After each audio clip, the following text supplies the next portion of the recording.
My dear friends, आज हम पढ़ेंगे एक बहुत ही कॉमन टॉपिक के बारे में, बहुत ही कॉमन डिजीज़ के बारे में, जो कि बहुत कॉमनली हम आजकल फाइंड करते हैं अपने आसपास, अपने घर में फाइंड करते हैं हम, जो कि हम बहुत कॉमनली देखते हैं प्रैक्टिकल पर्पज़ के लिए भी, प्रैक्टिकल वर्क में भी। उसका नाम है हाइपरटेंशन। आज हम डिस्कस करेंगे, इन डेप्थ डिस्कस करेंगे, कंसेप्चुअल बेसिस डिस्कस करेंगे हाइपरटेंशन के बारे में। तो क्या होता है हाइपरटेंशन? एक्चुअली हम क्या कहते हैं, किस चीज़ को कहते हैं हम हाइपरटेंशन? सो किसको कहते हैं हम कार्डियक किसको कहते हैं हम हाइपरटेंशन? यूजुअली हम हाइपरटेंशन को डिफाइन करते हैं जब when there is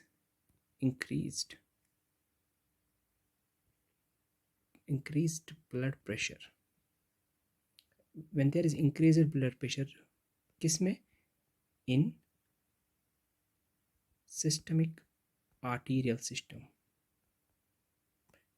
जब सिस्टमिक आर्टेरियल सिस्टम का ब्लड प्रेशर बहुत हाई हो जाता है, उसको कहते हैं हम हाइपरटेंशन।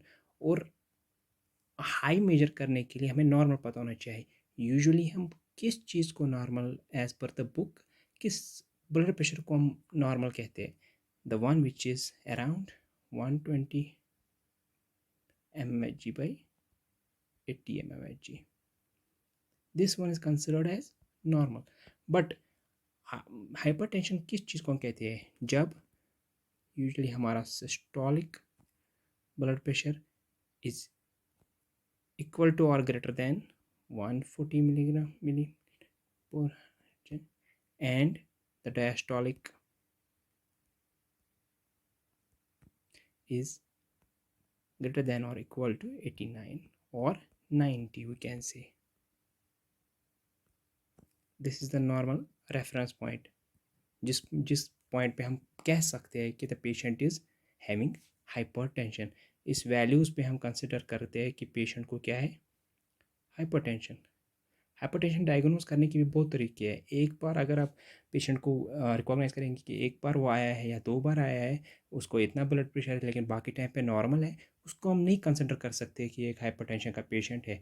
उसके लिए हम हाइपरटेंशन उसको डिज़ीज़ बोलने के लिए, करार देने के लिए हमें एक प्रोसेस की ज़रूरत होती है। हमें रूटीनली चेकअप करना पड़ता है काफ़ी पीरियड ऑफ टाइम तक, और उसके बाद रीडिंग्स देख के हम डिसाइड करते हैं कि पेशेंट हाइपरटेंसिव पेशेंट है या कोई और कॉज था इंटरमिटेंट ब्लड प्रेशर हाई होने के। और सबसे बड़ी प्रॉब्लम क्या होती है हाइपरटेंशन की? ये हम सबको पता है। आई होप आप सबको भी पता होगा कि हाइपरटेंशन के सबसे जो सिग्निफिकेंट कॉजेज है, जो सिग्निफिकेंट रिस्क है, वो होते हैं risk in CVS, and also there can be complications like strokes. These are some of the main significant risks caused by the increased blood pressure. अब अगर हम एक पॉइंट डिस्कस करेंगे कि हमारा जो हाइपरटेंशन होता है उसमें 2 पैरामीटर्स होते हैं, one is systolic, another is diastolic. अब अगर हमें कोई बोलेगा कि आप हमें बताइए कि सिस्टोलिक और डायस्टोलिक में पेशेंट के लिए, एक इंसान के लिए कौन सा ज़्यादा डेंजरस होता है? Question is which is more dangerous? कौन सा वाला ज़्यादा डेंजरस है? वी हैव टू आंसर कि कौन सा सिस्टोलिक डेंजरस है कि डायस्टोलिक ज़्यादा डेंजरस है। तो इसका आंसर हम बताएंगे कि सिस्टोलिक हाइपरटेंशन जो होता है वो ज़्यादा डेंजरस होता है। सिस्टोलिक हाइपरटेंशन ज़्यादा डेंजरस होता है। क्यों? बिकॉज सिस्टोलिक हाइपरटेंशन ये ज़्यादा एसोसिएटेड होता है किसके साथ? Increased left ventricular hypertrophy. Systolic क्या होता है एक्चुअली, जो आपको पता है कि it's the systolic is when the heart is contracting to pump the blood. और इस चीज़ के से जब when there is systolic hypertension, there is an increased risk of left ventricular hypertrophy. That's why it's more dangerous than diastolic. And More specifically, it's more dangerous for the patients which are having age, जिनकी as 50 year से ज़्यादा है, इनके लिए तो ये ज़्यादा ही खतरनाक है सिस्टोलिक हाइपरटेंशन। और जैसे कि हमने बताया था कि जो हाइपरटेंशन हमें डिक्लेयर करना है वो कब करता है, वो एक कंटिन्यूस हम पीरियोडिक रिकॉर्डिंग करते हैं फॉर अ पर्टिकुलर टाइम, उसके बाद हम रीडिंग देख के पूरी सिचुएशन देख के हम कंसिडर करते हैं कि पेशेंट हाइपरटेंसिव है या नहीं। और एक छोटा सा पॉइंट है, दो टर्म्स के बारे में, एक हम पता करेंगे। एक होता है TIA, जिसको कहते हैं हम ट्रांजिएंट इस्कीमिक स्ट्रोक, या कहते हैं हम ट्रांजिएंट इस्कीमिक अटैक। और दूसरा होता है जो हमने अभी डिस्कस किया था, स्ट्रोक। अब इन दो चीज़ों में क्या फ़र्क है, बहुत ही सिंपल सी डिफरेंस है इन दोनों के बारे में, बहुत ही ईजी डिफरेंस है। देखिए, जब न्यूरोलॉजिकल डेफिसिट होता है या किसी भी वास्कुलर इवेंट की वजह से, अनि वैस्कुलर इवेंट की वजह से कोई भी न्यूरोलॉजिकल डेफिसिट होता है, अगर वो रहता है, more than 24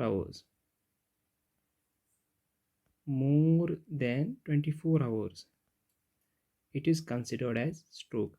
And if less than 24 hours, it is considered as transient ischemic attack. ये मेन डिफरेंस है between these two terms. Do remember this. देखिए, क्लासिफिकेशन क्या आती है अगर हम हाइपरटेंशन को क्लासिफाई करेंगे। अगर हम हाइपरटेंशन को क्लासिफिकेशन में देखेंगे तो देखिए क्या होता है। फर्स्ट स्टेज अगर हम देखेंगे, उसको हम कहते हैं that it is pre hypertensive या प्री हाइपरटेंशन। क्या होता है प्री हाइपरटेंशन? जब हम पेशेंट्स का, अगर हम टेबल में देखेंगे, this one is systolic and here it is diastolic. देखिए किसको कहते हैं हम कहते हैं प्री हाइपरटेंशन भी एक स्टेज होता है। जब पहले हाइपरटेंशन होने से पहले एक स्टेज होता है, इसको कहते हैं प्री हाइपरटेंशन। और उस प्री हाइपरटेंशन में क्या होता है, देखिए सिस्टोलिक उस पीरियड में क्या रहता है, यूजुअली एक रेफरेंस होता है 120 से लेके 139 mmHg रहता है हमारा सिस्टोलिक प्रेशर इस पीरियड में, जब प्री हाइपरटेंशन फेज होता है। और डायस्टोलिक क्या रहता है, वो यूजुअली रहता है 80 to 89। और उसके बाद कौन सा स्टेज आता है एक पेशेंट के लिए, उसके बाद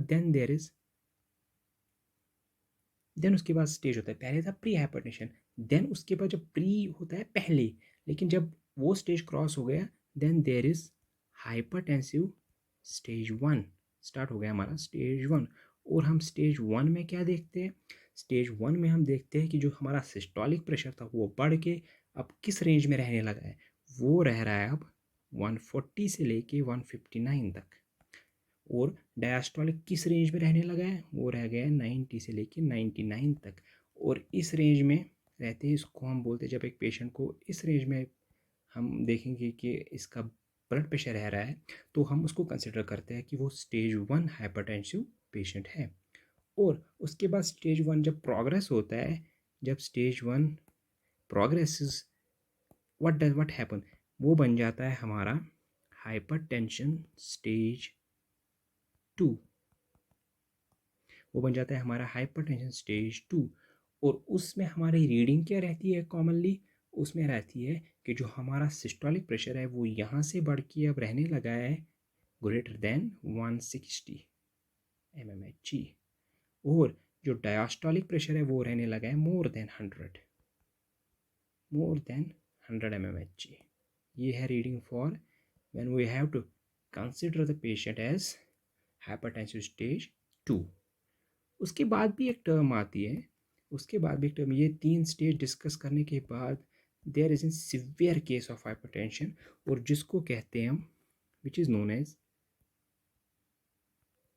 एक्सेलरेटेड, या उसको भी हम कहते हैं, सुना होगा आपने टर्म मैलिग्नेंट, मैलिग्नेंट हाइपरटेंशन। ये एक टर्म है, ये एक सिवियर केस है। इन तीनों स्टेजों के बाद ये वाली स्टेज कंसिडर कहती है also is very very, which is very very severe hypertension. और जब सिवियर हाइपरटेंशन होगा वेरी वेरी, तो it has very very increased severity of complications. जो कॉम्प्लिकेशंस इस वाले मैलिग्नेंट हाइपरटेंशन के होंगे वो भी बहुत सीवियर होंगे, और इनमें बहुत ज़्यादा इंक्रीज्ड एंड ऑर्गन डैमेज होता है। This one is a severe case of hypertension. देखिए, अब हमने डिस्कस किया था कि स्टेजेस तो हमने डिस्कस कर लिए। Now if we move on, हम मूव करेंगे कि जो हमारा हाइपरटेंशन होता है उसको हम कैसे कैटेगराइज करेंगे, उसको हम कैसे कैटेगराइज करेंगे। कैटेगराइज कैसे, दो चीज़ों में होता है वो, the first one and the second one. The first one क्या है, उसको कहते हैं हम, the first one is known as primary and the second one is known as secondary. Primary के और भी नाम होते हैं, जैसे कि is also known as essential और इवन इडियोपैथिक, ये भी इसको कह सकते हैं।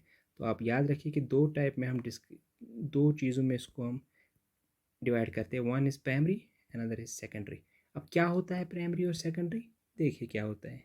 प्राइमरी हाइपरटेंशन जो होता है, ये इसको हम क्यों प्राइमरी कहते हैं, ये एक्चुअली क्या होता है, this is usually due to multiple genetic या और एनवायरमेंटल इन्फ्लुएंसेस से। किस चीज़ से होता है primary one, it is usually due to genetic और एनवायरमेंटल इफेक्ट्स, इस चीज़ से होता है। और जो भी चीज़ यूजुअली जब हम बुक्स में पढ़ते हैं, जब हम हमारी पैथोलॉजी पढ़ते हैं, उसमें हम क्या देखते हैं कि जो जेनेटिक होती है या already which has in the jeans of the patient या जेनेटिकली प्रेजेंट होता है, वो usually and like this it is non curable. The primary hypertension usually not curable because इसका कोई कॉज नहीं होता है, जेनेटिकली कॉज होता है इसमें।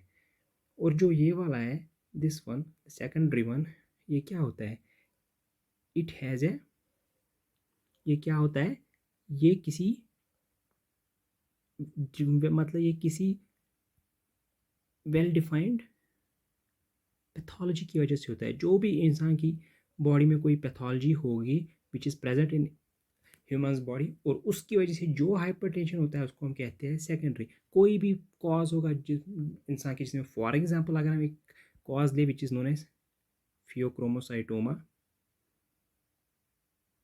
अगर ये है तो इसकी वजह से भी हाइपरटेंशन का हाइपरटेंशन होता है। लेकिन उस टाइम उस हाइपरटेंशन को क्या कहेंगे हम, इट इज़ सेकेंडरी में because it is due to a cause which is already present in the human body. और सबसे बड़ी बात, this type of hypertension is curable because we have to treat the underlying cause. जब underlying cause ठीक होगा, definitely हमारा hypertension भी ठीक होगा। देखिए, अब हम आगे बढ़ते हैं इस डिस्कशन में, और हम देखेंगे हम सारा डिस्कशन जो कर रहे हैं वो हम कर रहे हैं ब्लड प्रेशर पे, राइट, वो हम कर रहे हैं ब्लड प्रेशर पे। अब हमें देखना है ब्लड प्रेशर हाइपरटेंशन क्या हम टॉपिक डिस्कस कर रहे हैं, hypertension means increase the BP. अब हमें वो फैक्टर्स देखने हैं, we have to look for those factors which are affecting this. वही फैक्टर्स हमें देखने हैं जो ब्लड प्रेशर पे इफेक्ट करते हैं, और उस चीज़ के लिए हमें पता होना चाहिए कि ब्लड प्रेशर किस चीज़ पे डिपेंड है। We have to look for that ना। देखिए, ब्लड प्रेशर किस चीज़ पे डिपेंड है, ये आपने फिजियोलॉजी में भी पढ़ा होगा कि blood pressure is usually equal to किस पे डिपेंड होता है, one is cardiac output which is multiplied by total peripheral resistance. ये टोटल पेरिफेरल रेजिस्टेंस भी आपको पता होगा, फिजियोलॉजी में आपने पढ़ा होगा, विच इज़ जो ये रेजिस्टेंस हमारी पेरिफेरल आर्टेरियल सिस्टम से जो बनता है उसको हम टोटल पेरिफेरल रेजिस्टेंस कहते हैं, और ब्लड प्रेशर उस पर डिपेंड होता है। ये आपने अच्छे से फिजियोलॉजी में आई होप पढ़ा होगा। अभी हम उस चीज़ की डेप्थ में नहीं जाएंगे, we have to make a topic brief also as well as detailed. देखिए, अब हम अब हम एक इम्पॉर्टेंट पॉइंट डिस्कस करेंगे हमारे सिस्टोलिक ब्लड प्रेशर के बारे में और डायस्टोलिक के। देखिए क्या होता है, जो ये हमारा सिस्टोलिक बीपी है वो अगर हम देखेंगे वो मेनली किस पे डिपेंड होता है, इट डिपेंड्स ऑन किस पे, it depends on cardiac output. मगर हमारा डायस्टोलिक ब्लड प्रेशर किस पे डिपेंड करता है, वो करता है टोटल पेरिफेरल रेजिस्टेंस पे। देखिए क्या होता है, अगर हमने ये स्टेटमेंट दिया है, देखिए क्या होता है, जो सिस्टोलिक ब्लड प्रेशर होता है उसको हम कैसे मेजर करते हैं। देखिए सिस्टोलिक ब्लड प्रेशर किस चीज़ की वजह से मेजर होता है, कब मेजर होता है, वो मेजर होता है, इसका प्रेशर कब मेजर होता है, मेजर्ड कहाँ से, फ्रॉम मेजर आर्टरीज जो हमारी होती है। लेकिन कब कब करते हैं हम, when our heart is at peak of systole, जब हाई प्रेशर जो हमारे at the peak of systole होता है हमारा हार्ट, उस टाइम हम जब मेजर आर्टरी में से ब्लड जो का प्रेशर है मेजर करते हैं वो होता है सिस्टोलिक प्रेशर। इसीलिए वो डिपेंड करता है ऑन कार्डियक आउटपुट। बिकॉज अगर कार्डियक आउटपुट ज़्यादा होगा, cardiac output is increase, more blood coming in the arteries which will increase systolic blood pressure। ऐसी होता है डायस्टोलिक ब्लड प्रेशर भी, वो मेजर होता है कम, वो भी होता है फ्रॉम मेजर आर्टरीज, लेकिन कब, when heart is in diastole, systole के बाद when heart is in diastole. तो अब हमने देख लिया, हमने बोला कि जो हमारा ब्लड प्रेशर है वो किन चीज़ों पे डिपेंड है, CO and TPR। What is TPR, total peripheral resistance. Cardiac output आपको पता है, लेकिन टोटल पेरिफेरल रेजिस्टेंस ऑलरेडी मैंने बताया था कि टोटल पेरिफेरल रेजिस्टेंस क्या होता है, ये होता है sum of the resistance which is offered by, ये टोटल रेजिस्टेंस होता है, लेकिन ऑफर किन की तरफ से होता है, कौन रेजिस्टेंस करते हैं, these are offered by arterioles in the blood from major arterial system. जो रेजिस्टेंस हार्ट को मिलती है उनको, उसको कहते हैं टोटल पेरिफेरल रेजिस्टेंस। और इन दो चीज़ों पे डिपेंड होता है हमारा ब्लड प्रेशर। अब जो फैक्टर्स इन दो को अफेक्ट करेंगे दैट विल इवेंचुअली इफेक्ट किस पे, आवर बीपी, ब्लड प्रेशर। देखिए एक सिंपल वे में आप समझाएंगे, बिल्कुल सिंपल, जिसकी वजह से आपको बहुत इजीली समझ आएगा ये एक्चुअली मैटर क्या होता है। देखिए क्या होता है, अब देखिए अगर हमारा ब्लड ब्लड वॉल्यूम इंक्रीज होगा, ब्लड वॉल्यूम इंक्रीज होगा, उसकी वजह से क्या होता है, वीनस रिटर्न इंक्रीज होता है। और जब भी वीनस रिटर्न इंक्रीज होता है क्या होता है, कार्डियक आउटपुट इंक्रीज होता है। अब देखिए कार्डियक आउटपुट इंक्रीज हो गया, इस पे तो ये एक फैक्टर है जिसकी वजह से हमारा ब्लड प्रेशर मेंटेन होता है या ब्लड प्रेशर डिपेंड होता है इन फैक्टर्स की वजह से। अब देखिए कार्डियक आउटपुट इंक्रीज हो गया, लेकिन किस चीज़ से हुआ, जब ब्लड वॉल्यूम इंक्रीज हुआ। इसी वजह से कहते हैं, अगर हम देखेंगे तो फिर कोई भी फैक्टर विच इंक्रीज, क्या इंक्रीज करते हैं, ब्लड वॉल्यूम भी, ब्लड वॉल्यूम भी, वो भी क्या करेंगे, they will increase blood pressure. और कार्डियक आउटपुट किस पे डिपेंड था, कार्डियक आउटपुट पे कौन सा वाला ब्लड प्रेशर डिपेंड था, कौन सा वाला, सिस्टोलिक और diastolic, systolic blood pressure increase होगा। कोई भी फैक्टर जो ब्लड वॉल्यूम को बढ़ाएगा it will eventually cause increase in the systolic blood pressure because it will eventually cause increased venous return and increased cardiac output। जैसे कि हम एक छोटे से एग्जाम्पल लेंगे, बहुत कॉमन एग्जाम्पल लेंगे जो कि आपको पता होगा। देखिए फॉर एग्जाम्पल इस ब्लड वॉल्यूम को कौन से फैक्टर्स इंक्रीज करते हैं। फॉर एग्जाम्पल अगर हम सोडियम इंटेक होगा ज़्यादा, इंक्रीज इंटेक, उसकी वजह से क्या होता है, जब ऑस्मोलैरिटी हमने पढ़ी होगी कैसे ये बैलेंस होता है, लेकिन जब ये ज़्यादा होगा उसकी वजह से इंक्रीज रिटेंशन ऑफ वाटर। और अब तो इंक्रीज रिटेंशन ऑफ वाटर हो गया, it will cause increase blood volume. और अब तो पता ही आपको क्या होगा, ये एक ऐसे फैक्टर है, ऐसी और एक भी फैक्टर है, ये तो आपको फार्माकोलॉजी में भी यूज़ होते हैं। फॉर एग्जांपल मिनरलोकॉर्टिकॉइड्स, और इनसे क्या होता है, it also increases retention of both salt and water, जिसकी वजह से और क्या होगा, ब्लड वॉल्यूम इंक्रीज होगा और it will eventually increase systolic blood pressure. ऐसी बहुत सारी चीज़ें होती हैं, जैसे कि there is an association with the atrionatriuretic peptide की वजह से भी। ये तो हम ज़्यादा डिस्कस नहीं करेंगे, बस हमें पता होना चाहिए कि किस वजह से आपको ये, जब आगे भी पढ़ोगे कि जिसकी वजह से भी ये इंक्रीज़ होगा उसकी वजह से इस पर इफेक्ट तो आएगा ही आएगा। सो नेक्स्ट पॉइंट अगर हम देखेंगे, हमें देखना है, जब हमने ब्लड वॉल्यूम का डिस्कस किया, कार्डियक आउटपुट का डिस्कस, अब देखेंगे हम फैक्टर्स जो कि इफ़ेक्ट करते हैं, इफ़ेक्ट क्या करते हैं, विच इफेक्ट्स टोटल पेरिफेरल रेजिस्टेंस। आप देखिए इसमें क्या होता है, इसको तो हम ब्लू कलर से लिखेंगे। देखिए इसमें क्या करते हैं, इसमें डिफरेंट फैक्टर्स आते हैं और एक कैटेगरी में होते हैं। देखिए पहला अगर हम देखेंगे उसमें आता है ह्यूमोरल फैक्टर्स। लेकिन ये हम क्या पढ़ रहे हैं, जो इफेक्ट कर रहे हैं टोटल पेरिफेरल रेजिस्टेंस को, याद रखिए ह्यूमोरल फैक्टर्स आते हैं पहले।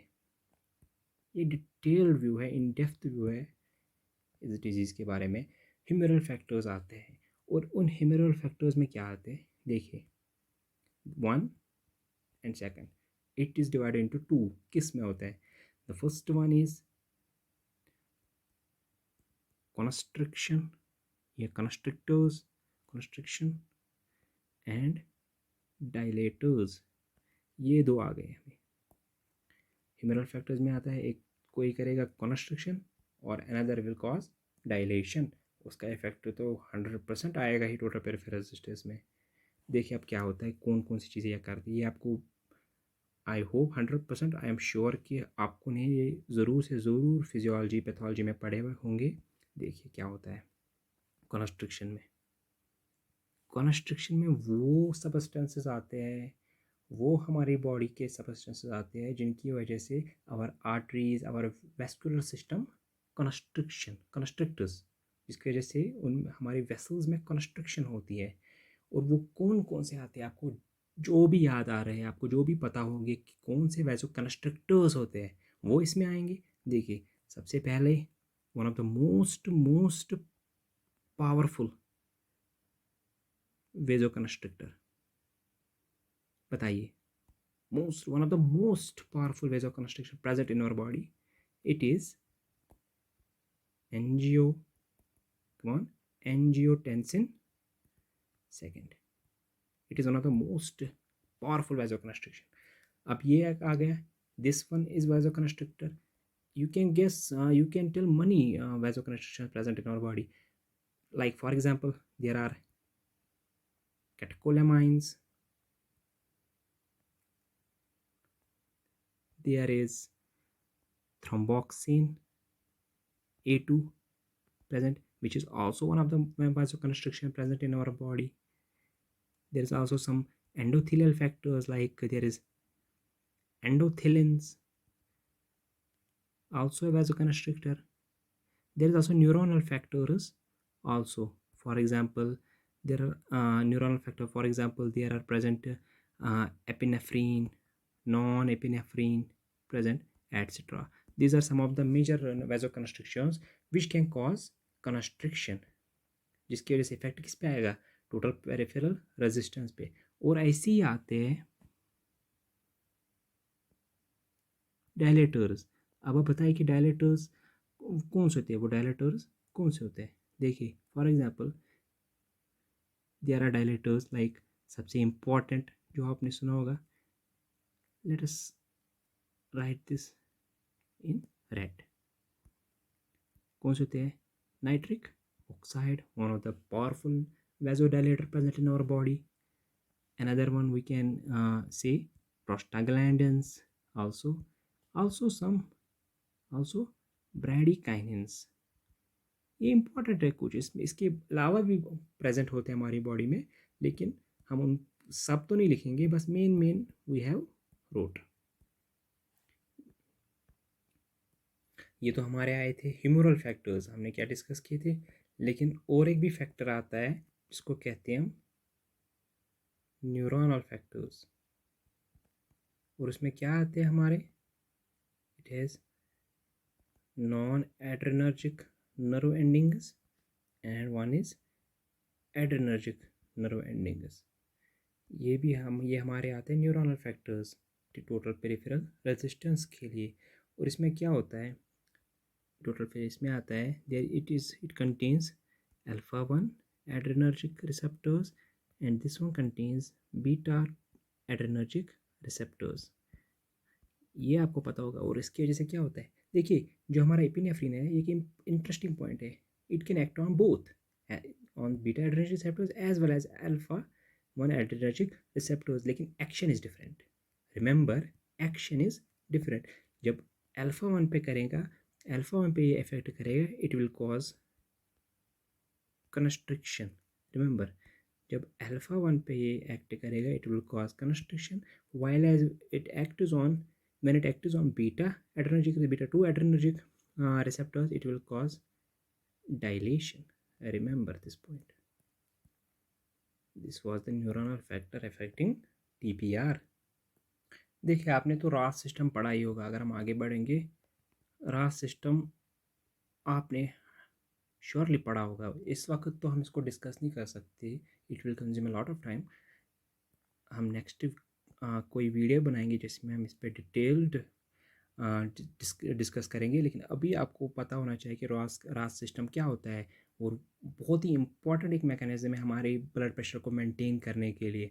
देखिए इसीलिए जब ये ब्लड प्रेशर के साथ रिलेटेड है तो वो कोई भी फैक्टर जो रास सिस्टम को इम्बैलेंस करेंगे और इसको इफ़ेक्ट करेंगे, उसकी वजह से इवेंचुअली हमारे ब्लड प्रेशर पे तो फ़र्क आएगा। तो देखिए फॉर एग्ज़ाम्पल जो रास सिस्टम को करते हैं, देखिए फॉर एग्ज़ाम्पल उसके अगर हम कोई उसमें अगर हम कोई देखेंगे कौन से कॉज आते हैं, वो देखिए फॉर एग्ज़ाम्पल जो कोई भी फॉर एग्ज़ाम्पल ट्यूमर्स प्रेजेंट होते हैं, रास सिस्टम क्या होता है, it has a main one which is renin, और there are present sometimes disease present which is known as renin producing tumours होते हैं। और eventually when renin producing tumours होंगे it will it will cause hypertension. It will जब renin producing tumours होंगे it will increase the production of renin which will eventually cause hypertension. जो भी कोई renal disease which is also इज़ also associated with decrease renal inflow will also increase the उसकी वजह से भी इसमें इफेक्ट आता है। फॉर एग्जांपल देखिए अगर आती है रेनल आर्टरी स्टेनोसिस, जब होती है पेशेंट में there is an decreased blood pressure to kidney. Renin हमारा किससे सेक्रेट होता है, वो देखिए वो डिपेंड करता है कि कितना फ्लो आ रहा है, कितना ब्लड प्रेशर आ रहा है हमारे किडनी में, कितना ब्लड प्रेशर आ रहा है। और उस पर आपने देखा होगा जक्स्ट्रा ग्लोमेरुलर एपेरेटस होता है, ये रास का ही एक मैकेनिज्म है। उसमें दो डिफरेंट टाइप्स के रिसेप्टर्स होते हैं, one is mechano receptor, one is chemical receptor, जो सेंस करते हैं कि ब्लड प्रेशर कितना आ रहा है, सोडियम कंटेंट कितना आ रहा है, सेंस करते हैं, जिसकी वजह से वो रेनिन सेक्रेट करते हैं। लेकिन जब यहाँ पे रेनल आर्टरी स्टेनोसिस है, बाकी तो कुछ नहीं है, ब्लड प्रेशर में तो कुछ प्रॉब्लम नहीं थी, लेकिन यहाँ पे प्रॉब्लम होने की वजह से किडनी को क्या मिल रहा है, डिक्रीज बीपी। लेकिन वो क्या समझ रहा है, there is low blood pressure, और जिसकी वजह से वो सेक्रेट करता है renin. This is a mechanism, simple and easy mechanism. और उसकी वजह से क्या होता है, जब रेनिन इंक्रीज होगा it will activate the RAS system, जिसकी वजह से हमारा ब्लड प्रेशर इवेंचुअली इंक्रीज होगा। सिंपल, बहुत एज सिंपल एज दैट। ऐसी कोई भी रेनल डिजीज़ लाइक जिसकी वजह से डिक्रीज ग्लोमेरुलर फिल्ट्रेशन रेट हो जाता है, और जब ग्लोमेरुलर फिल्ट्रेशन रेट डिक्रीज़ होगा ज़्यादा इंक्रीज़ होगा एब्जॉर्प्शन ऑफ सोडियम।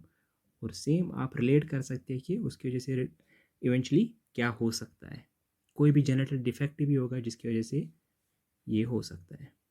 इवन एक इम्पॉर्टेंट पॉइंट हम देखेंगे, जो ऑरल पिल्स होते हैं, ऑरल पिल्स होते हैं वो भी can cause the risk of hypertension. क्यों? Because they have an association with increased angiotensinogen, it's an enzyme. ये भी रास मैकेनिज्म में यूज़ होता है जिसकी वजह से वो कन्वर्ट होता है angiotensin into another form, this one, that's why has the increased risk of hypertension। ऐसी और भी सिंड्रोम्स या डिजीज़ के एसोसिएशन होते हैं. For example there is one which is known as Conn syndrome. ये कॉन सिंड्रोम क्या होता है? It is hyper aldosteronism, hyper aldosteronism and decreased renin level and increased aldosteronism में होता है. इसकी वजह से भी इफेक्ट आता है. और एक इसमें एक जेनेटिक कॉज होता है जिसको कहते हैं हम गिटलमैन सिंड्रोम. गिटलमैन सिंड्रोम क्या होता है? इसमें जेनेटिकली क्या होता है, बॉडी में जेनेटिकली क्या होता है, बहुत ज़्यादा सोडियम क्लोराइड चैनल्स प्रेजेंट होते हैं. देखिए चैनल्स प्रेजेंट होते हैं, देखिए क्या होता है, लेकिन कहाँ पे प्रेजेंट होते हैं? हमारी जो किडनी का डिस्टल कन्वोल्यूटेड ट्यूब्यूल है उसमें एक मैकेनिज्म होता है. देखिए गेट्स होते हैं, हम सिंपल लैंग्वेज में कहेंगे गेट्स होते हैं. फॉर एग्जांपल यहाँ पे 3 गेट्स है. ये गेट्स क्या होते हैं? सोडियम क्लोराइड चैनल्स की वजह से होते हैं. और जहाँ पे क्या होता है? There is an absorption of sodium होता है इन चैनल्स में. इन गेट्स में क्या होता है? जब यहाँ से सोडियम निकलता है तो वो इन गेट्स से अंदर आ जाता है, वापस कलेक्ट होता है फ्रॉम डिस्टल कन्वर्टेड ट्यूब्यूल से एज पर द मैकेनिज्म जो हमारी बॉडी की बैलेंस होती है. देखिए अब 3 गेट से कहते हैं हम 3 आदमी तो आएंगे, इतनी हमारी बॉडी की नीड होती है. लेकिन इस गिटलमैन सिंड्रोम में क्या होता है? जेनेटिकली क्या होता है? There is increased these gate. यहाँ पे बहुत सारे गेट्स बन जाते हैं, यहाँ पे भी, यहाँ पे भी, यहाँ पे भी, यहाँ पे भी. और जो सारे एन वाले होते हैं वो सारे अंदर आ जाते हैं. गेट्स मिल गए तो अंदर आ गए. और उसकी वजह से क्या होता है? There is an increased retention of N. अब तो आपको पता ही होगा क्या होगा. There is a simple and easy case. देखिए एक बहुत ही ब्यूटीफुल रिलेशन होती है जो हमारा कार्डियोवास्कुलर सिस्टम है, उनमें जो भी डिजीज़ प्रेजेंट होती है, किसी भी स्ट्रक्चर की भी डिजीज़ प्रेजेंट होती है, यूजुअली और मोस्ट केसेस में क्या होता है? वो अपने साथ इवेंचुअली बाकी एक एक को जोड़ ही देते हैं, आहिस्ता आहिस्ता करके इफेक्ट करके जोड़ देते हैं. फॉर एग्जांपल अगर हम एक सिंपल मैकेनिज्म देखिए आप देखिए अच्छे से, आप ध्यान से देखिए. कार्डियक आउटपुट इंक्रीज हो गया, बहुत ही ब्यूटीफुल मैकेनिज्म होता है बॉडी में. देखिए कैसे रिलेट होते हैं, एक और एक डिजीज़ कैसे रिलेट होती है एक दूसरे के साथ, कैसे कॉज करती है इवेंचुअली एक दूसरे के साथ. एक किया तो दूसरे ने फिर उस पर भी इफेक्ट कर दिया, वो भी ऐसे हो गया. देखिए फॉर एग्जांपल कार्डियक आउटपुट है, इसकी वजह से तो प्रेशर इंक्रीज ही होगा. और जब प्रेशर इंक्रीज होगा क्या होता है?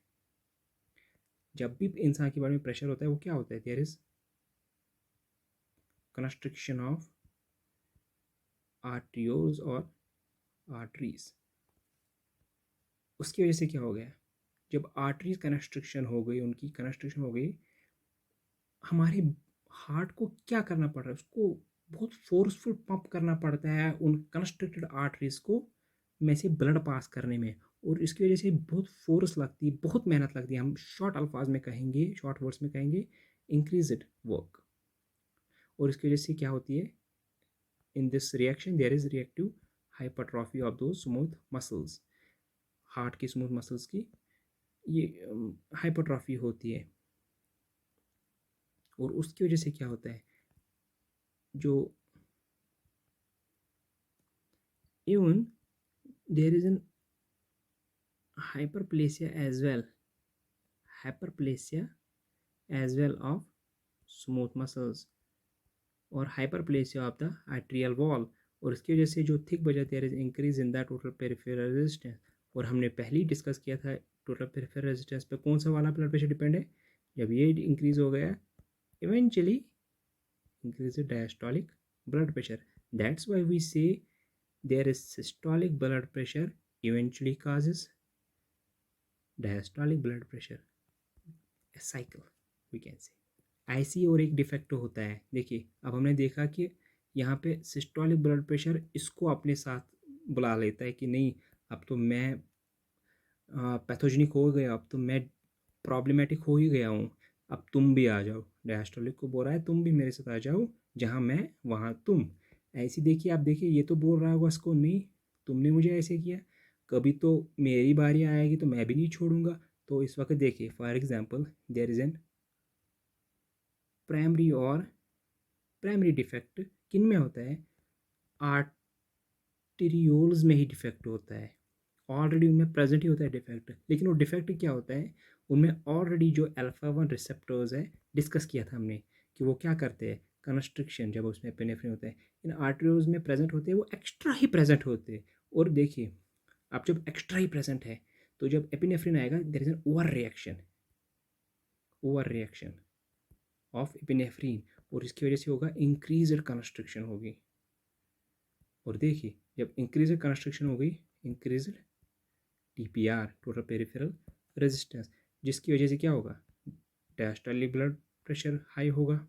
और जब डायस्टोलिक ब्लड प्रेशर हाई होगा, उसकी वजह से क्या होगा, इसने तो एक पहला ये काज कर दिया, लेकिन कॉन्स्टेंटली हाई होने के साथ साथ और एक कॉज करेगा, इंक्रीज टोटल पेरिफेरल रेजिस्टेंस, जो कि है, जो हमारा हार्ट है वो कार्डियक आउटपुट इंक्रीज करेगा। Heart cause increase cardiac output, क्यों कार्डियक आउटपुट इंक्रीज करेगा? क्योंकि उसके जिसके खिलाफ वो पंप कर रहा है ब्लड, वो तो नैरो हो गई है, वो तो कंस्ट्रिक्शन हो गई है जो हमारी आर्टरीज है। तो उसको ओवरकम करने के लिए it cause cardiac output to high, इसका कार्डियक आउटपुट बिकम हाई। अब हमने देखा कि कार्डियक आउटपुट पे कौन सा ब्लड प्रेशर डिपेंड है। जब कार्डियक आउटपुट इंक्रीज हो गया, it will eventually increase systolic blood pressure. तो लिया ना डायस्टोलिक ब्लड प्रेशर ने अपने साथ सिस्टोलिक को भी। इट्स एन बहुत ही सिंपल, बहुत ही इजी साइकिल है समझना, if you have good concept. हमने तो मेन पैथोजेनेसिस डिस्कस कर ली, बहुत ही इन डेप्थ हमने कंसेप्चुअल बेसिस डिस्कस कर ली। लेकिन अगर हम देखेंगे अब अलग अलग करके जो हमने पहले डिस्कस किए थे, then there is primary as well as secondary. देखिए, अगर हम प्राइमरी हाइपरटेंशन देखेंगे, प्राइमरी हाइपरटेंशन ही, देखो इवेंचुअली प्राइमरी हाइपरटेंशन ही मोस्ट कॉमन है जो कि प्रेजेंट होता है पेशेंट्स में। यूजुअली 90 to 95% पेशेंट्स में प्राइमरी ही होता है, सेकेंडरी नहीं होता। सेकेंडरी नहीं होता ज़्यादा लोगों में, ज़्यादा लोगों में प्राइमरी ही प्रेजेंट होता है। और इसमें हम क्या, cause usually no we don't find, because this is idiopathic होता है, इसमें कॉज मेंशन नहीं होता है, जेनेटिक होता है, इसमें जेनेटिक प्रिडिस्पोजिशन होती है, जिसकी वजह से देयर इज एन हाइपरटेंशन। और यूजुअली किस एज ग्रुप में होती है? It is usually from 25 to 55 years. It can vary in different books, but as a reference point of view, it is usually common in 25 to 55 years of age. और हमने discuss किया था there is genetic predisposition, जो कि influence होते हैं किससे भी, एनवायरमेंटल फैक्टर्स से इन्फ्लुएंस होते हैं।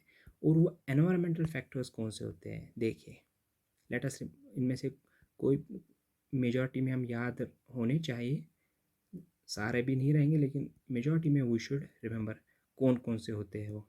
देखिए, if we see in the environmental factors, there is